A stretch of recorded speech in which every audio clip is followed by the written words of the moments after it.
the valley of death, as some see it now, is climate change, Dr. Finkel. So how do you see coal fitting into, and Australia's exports of coal? There are people calling now for no more coal mines. And Prime Minister, do you think that you should go along with that call?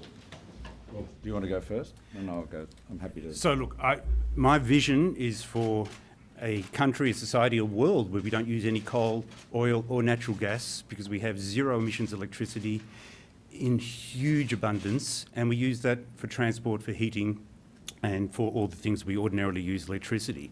But you can't get there overnight. And so what we need to do is optimise the technology so that we can cost effectively introduce alternatives. The best way to get rid of coal is to introduce alternatives that deliver value at a reasonable price rather than just arbitrarily turning it off. Well, let me just answer your question. The coal is a very important part, a very large part, the largest single part, in fact, of the global energy mix, and likely to remain that way for a very long time. So that's not my forecast, but the International Energy Agency's forecasts and many others.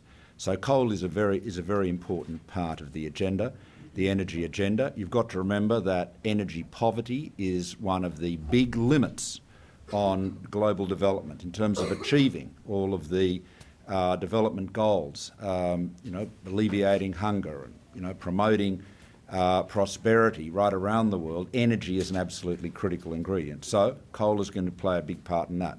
Having said that, the pace of technological development in the renewable space has been extraordinary. The pace of improvement in the efficiency of solar panels has been quite remarkable, and of course now what we're starting to see is affordable storage, which has always been the problem with intermittent renewables. That's to say things like wind and solar that only generate power when the sun is shining or the wind is blowing.